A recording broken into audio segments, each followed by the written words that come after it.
Овој шармантен град едноставно ви стои на патот. И во денешно време пулсира во југозападниот дел на Македонија, во западниот дел на Пелагониското поле, во подножјето на планината Баба.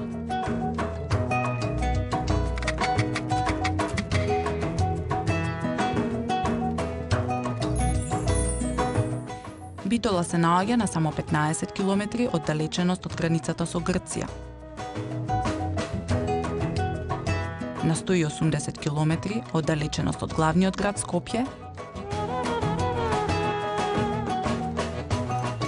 и 75 километри оддалечена е од Охрид.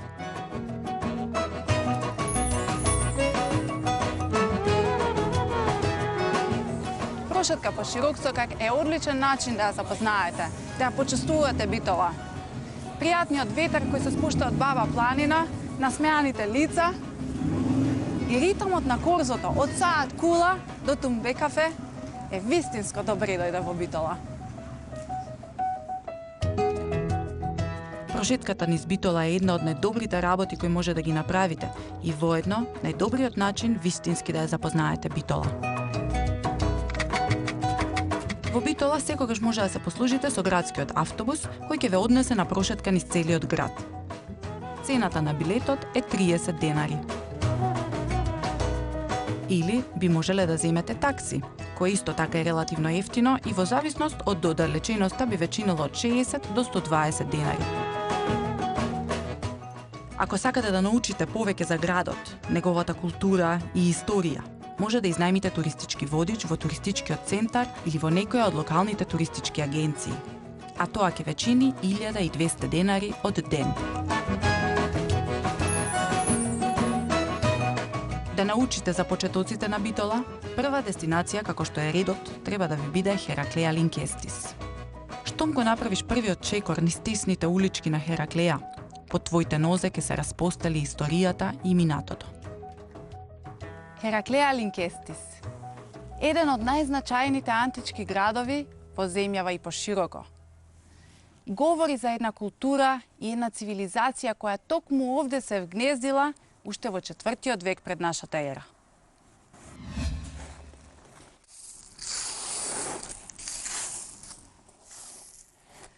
Од времето на Филип II Македонски, па периодот на римјаните и се до денес кога обичните посетители од целиот свет доаѓаат овде за да се восхитуваат на трагите од минатото. Хераклеја е задолжителен дел на сите туристички содржини за Битола и околината. Секој камен, секој постамент обвиен со својата мистичност го носи бремето на минатото. Ги испреплетува и ја создава единствената вистина за овој град, каде неизменично се среќаваат градби од едно или друго време, каде се издигаат столбови и се протегаат мозаици. Восхитот од театарските представи го заменува ужасот од венатурските борби. Борбата на човекот со зверот, која се одвивала токму тука на оваа иста арена.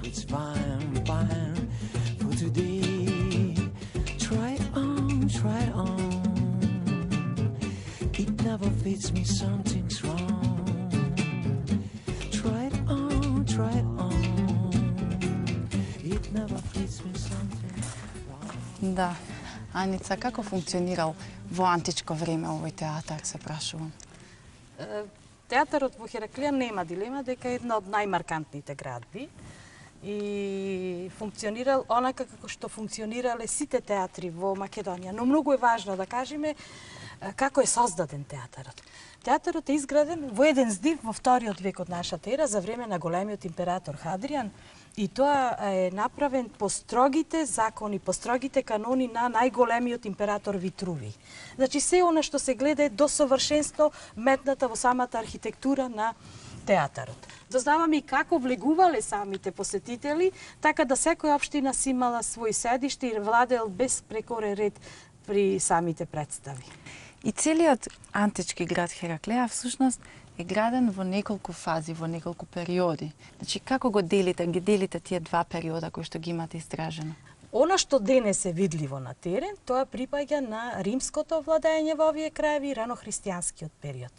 Всушност, Хераклеја, после освојувањето на Македонија од страна на Рим, Хераклеја влегува во четвртата Мерида, што значи Македонија е поделена на 4 области, со тоа што римјаните забраниле меѓусебна женидба, знаејќи дека доколку се сплотени македонците ќе бидат многу силни, ќе им прават проблеми. Хераклеја е во четвртата област и главен град на областа Линкестида. Верувам дека од целиот свет има туристи кои што доаѓаат специјално за да го видат овој наш антички град Хераклеја Линкест. Апсолутно. Значи, секојдневно во Хераклеја има голем број на посетители, како мравки се шетат низ зидиштата, значи не случајно спомнувам, значи локалитетот Хераклеја е единствениот локалитет во Македонија по кој што можеш да се движиш по зидишта, затоа што таква е урбаната концентрација на градот. Ние се трудиме секоја година да биде отворен барем мозаикот во нартексот на големата базилика, затоа што тој навистина е ремек дело на таа рано-христијанска уметност, една слика, една религиозна сликовница од која што ги црпиме сите тие христијански податоци за времето на Хераклеја, кога станува познат епископски центар. Значи, следете ги знаците и почитувајте ги, не газете на површините покриени со песок, бидејќи токму под нив се кријат оние мозаици кои што допрва треба да бидат исчистени. Точно така. Оваа зграда, чија адаптација во музеј се изведуваше од 1983 година, представува вистинска ризница каде се чуваат и презентираат највредните културно-историски богатства на регионот. Илјадниците експонати од кои само дел се изложени, ги чуваат цивилизацијските вредности на различни епохи, формирајќи ја на тој начин културно-историската карта на регионот. Богатството на експонати е еден дел преку кој можеме да станеме сведоци на сопственото минато. Но и овој миг во следниот момент ќе биде историја. Па затоа секој од нас постојано станува дел од оваа наша заедничка историја, од ова наше постоење. Првите музејски презентирања во Битолскиот музеј на познатиот државник, таткото на современа Турција, Мустафа Кемал Ататурк, датираат од 1978 година. Тогаш е отворена првата изложба на фотографии, документи и факсимили, кој го прикажува животот и дејноста на големиот реформатор на Турција, кој во 1899 година завршил средно воено училиште Мектеби Аскери Дади. Во моментов, како ваши домаќини, се наоѓате во музеот на град Битола. Имате две музејски поставки или поставки кои што се посветени, едната е на како спомен соба на Гази Мустафа Кемал Ататурк, а другата ни археолошката музејска поставка. Конкретно се наоѓаме во токму таа спомен собата на Гази Мустафа Кемал Ататурк, која што е постојана поставка, отворена за сите гости кои што сакаат да дојдат и да ја посетат. Она да кажеме, честа реченица која што ја слушаме секогаш, ова е местото каде што нашиот татко се едуцираше. Значи, тие се уште го нарекуваат Ататурк татко, наш татко.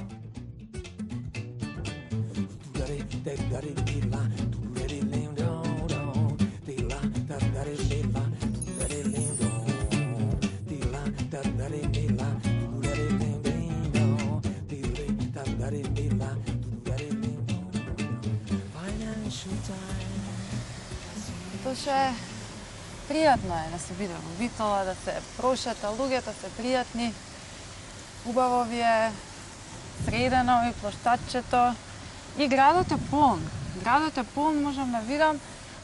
Нели, песните го зборуваат тоа преку 300 песни за градот Битола.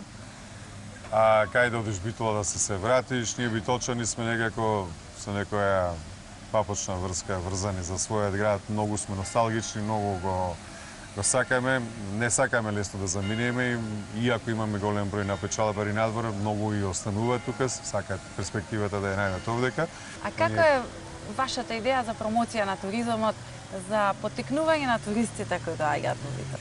Па, да се промовира градот не е така тешко, а не е ни лесно од една страна, затоа што Битола е град кој, како ретко кој друг, може да се пофали со 1000 годишна традиција. Наредната 2016 година ќе прославуваме 1000 години од постоењето, од спомнувањето на градот Битола.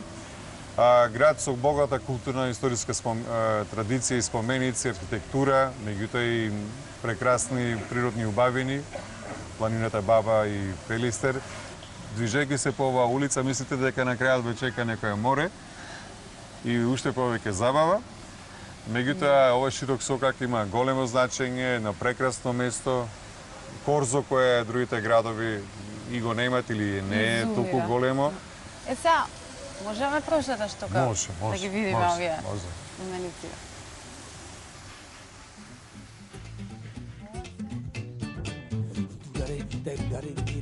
Единствената неодгатната приказна за оваа саат кула е приказната за 60.000 јајца кои турската власт ги собирала од населението за да бидат искористени за незината изградба, да биде подсврста и поотпорна. Звукот на звоната и музиката се разлева низ просторот, низ малиот парк исполнет со убавина. Оваа саат кула не е само символ на времето кое одминува незапирливо, туку таа е символ на величенственоста на Битола и на незиното обстојување. Стрелките отчукуваат во знак на минатото, но го означуваат и новото време.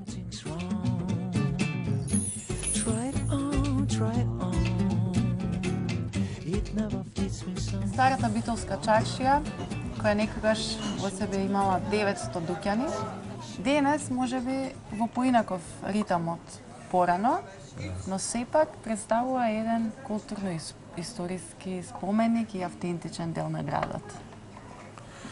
Старата битолска чаршија многумине сметат за срцето на Битола, затоа што од памти век, некои 5 векови, тука се одвивал цел економски, социјален живот, каде што кафето и локумот биле и за добро утро, и за пријатно.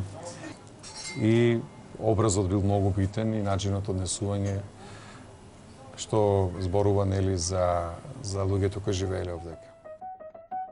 Ако само пред неколку децении тргневте од дрвен пазар до ад пазар, тесните камени сокаци ќе ве одведеа низ 30 на чаршии. Старата битолска чаршија со околу 900 дуќани беше дамарот на градот каде се создаваше и каде се продаваше. Во неа се насетуваше животот на Битола. Бројните занаети и професии го диктираа темпото на животот на целокупното население и од градот, но и од околните места. Значи, били на ова тие познатата улица Широк Сокак, или ако сакаш да преведиме некој Бродвеј, затоа што дека е срцето на градот, ајде да кажам, кафе се пие. Кој дошол в Битола не седел на Широк Сокак да се напие кафе, исто како да не бил во Битола.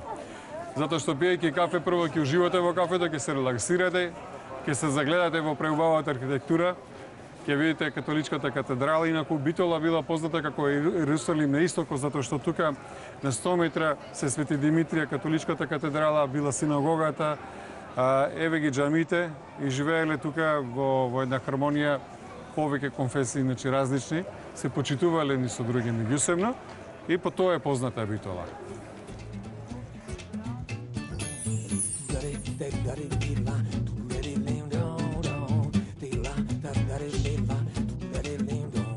Хотел Епинал, во срцето на Широк Сокак, прв хотел во Битола со најголем сместувачки капацитет. И имам чест оваа убава гозба да ја поминам со Никола, одговорниот за прием на гости, и со Аце Александар, шефот на кујна, кој што е одговорен за сите овие прекрасни специјалитети. И ви благодарам. Јас се надевам на добро за многу, за мојот колега, мислам и најдобриот шеф во Македонија што постои на кујна. Каде ви имаш научено? Занат ли е ова? Талент ли е? Што е ова? Се е љубов. Се е љубов. Се е љубов. Јас сум ликовен уметник и ова го гледам како нека уметност. Да, ако имате љубов кон храната или било општо во животот, се ќе постигнете. Се што имате замислено, се ќе постигнете. Така и ова.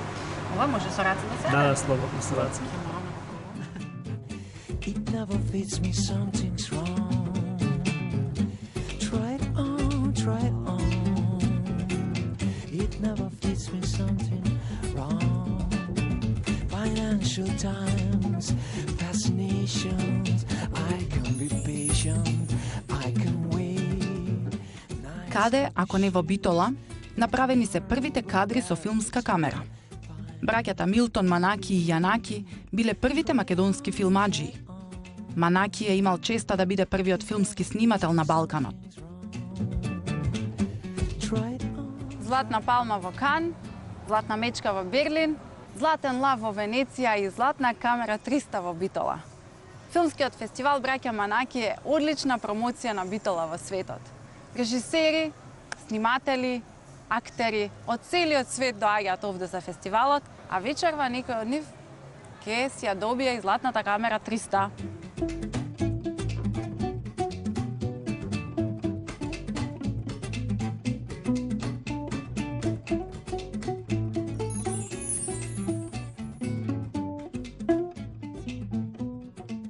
Најголем врв на планината Баба е Пелистер, 2601 метар, на чии падини е изграден национален парк.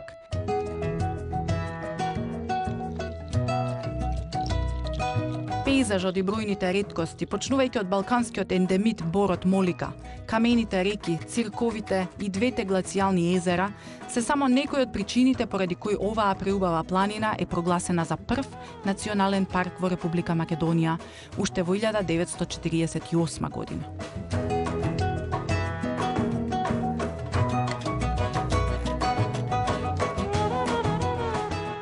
Значи во инфоцентарот, освен што може да се добијат корисни информации, можат и туристите да се запознаат со флората и фауната кои што можат да се сретнат, значи при пешачењето на патеките. Добро, сега јас би сакала да одам на големо езеро.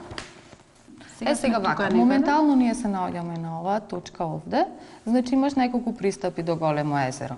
Овој ти е најдалечниот пат. Преку Пелистер врвот, значи, малото езеро до големо езеро, негде 7 часа е. Ако сакате, можете да одите преку Ниже поле, таа е патеката преку Дебел Рид, трае 3 до 4 часа до големо езеро. Ке се снајдам сигурно, не ми е прв пат, да ма одамна немав дојдено.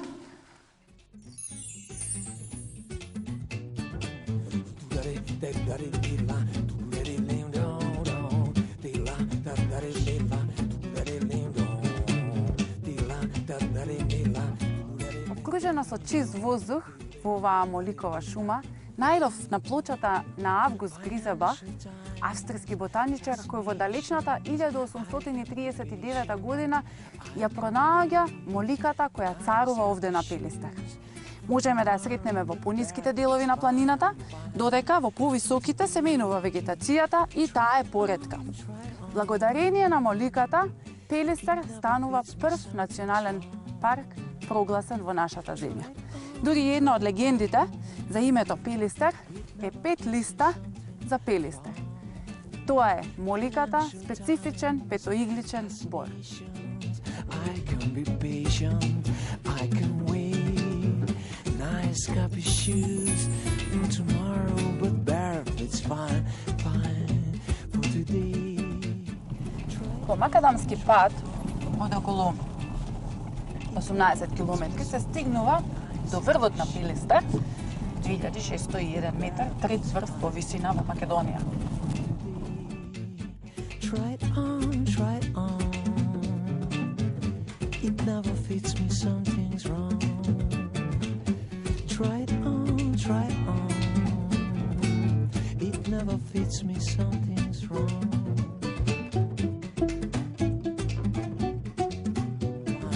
Fine for today.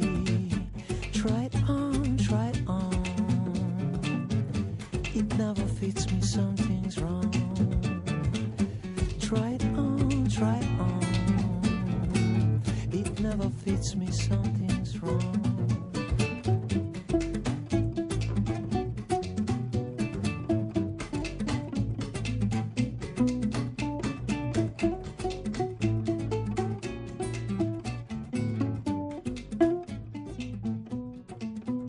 Јонче, ти како планински водич, што ќе кажеш? Има ли посетители, има ли туристи кои доаѓаат да го видат Пелистер? Па да, последните неколку години има се поголема посетеност на туристи од Холандија, најповеќе од Холандија, од Франција имаше некои групи, Англија. Што сакаат тие најмногу да прават? Дали сакаат да пешачат, велосипед да возат или пак повеќе се заинтересирани со џип да ја посетат планина? Повеќе имат како за пешачење на пократки тури до вкупно до 4 часа, после има да нормално има за тие што се послави со џипови, организирано со џип до врвот и до големо езеро. Јонче, Твојот татко, Димитар Илиевски Мурато, е нашата планинарска легенда во алпинизмот и високогорството, инспирација за сите оние што ја сакаат планината, а секако и моја. Во негова чест во 1998 година е оформено Планинарското друштво Димитар Илиевски Мурато, чиј председател сега си ти. Па да, точно, значи во 98 година беше оформено како планинарско друштво со името на татко ми, во негова чест од постари планинари. И ние неколку планинари го презедовме како планинарски клуб го организиравме во 2010 година. Моментално јас сум председател. Но она што го има Пелистер како дополнителна убавина, резервирана само за амбициозните планинари и велосипедисти, се двете глечерски езера, наречени Пелистерски очи или познати уште како Горски очи. Доказ дека убавината на овие две езера не е само бајка, зборува и податокот што заедно со пештерата Врело и Охридското езеро беа ставени на листата за 7 чуда на природата од страна на Македонскиот комитет за номинација.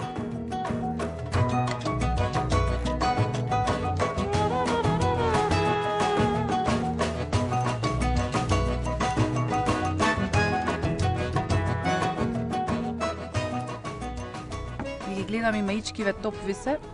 Ајде да возиме, Аце, тоа е Байк клуб Битола. Байк клуб Битола, точно така. Клубот се формира за да се направи малце попрофесионално да изгледат работите, затоа што и турата што беше организирана претходно, беше организирана од неформалната група Ајде да возиме. Меѓутоа, како клуб може попрофесионално да настапуваме, да ги едуцираме млади велосипедисти што планираме да правиме некакви семинари, некакви трибини исто на планина со велосипеди. Дечки, временцево не послужи и денеска, ама кој што знам според прогноза можно и да се расипува. Да, и можно е, да. Па затоа ајде да возиме, ајде да возиме, да.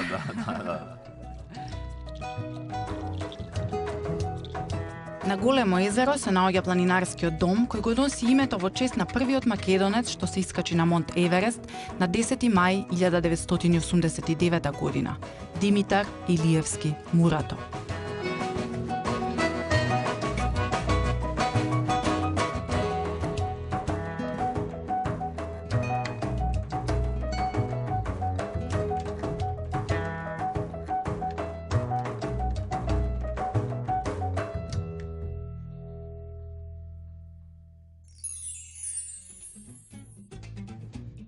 Реномираниот туристички водич Lonely Planet објави ново издание за 50 тајни европски дестинации за мирен одмор. Меѓу нив е и Дихово, кое е представено како непознатото село, веднаш под Пелистер во близина на Битола.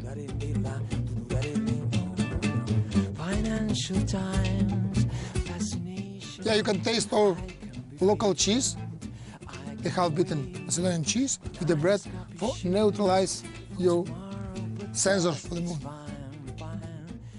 Пеце од Дихово го најде рецептот за да го промовира родното Дихово и оној алтернативен, активен туризам кој во овој момент е актуелен во светот. Виното со вкус на шумски јагоди. Да. Баш сакам да го пробам. Точно. На здравје, Пеце.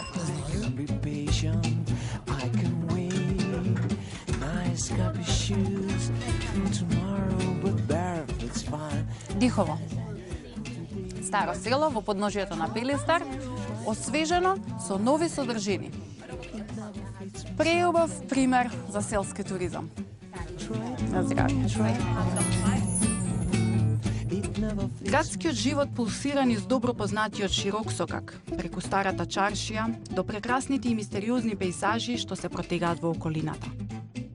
Уникатноста на градот, природните убавини на Пелистер и гостопримството на локалните жители е она што ја прави Битола незаборавна во спомените на луѓето кои што ја посетиле.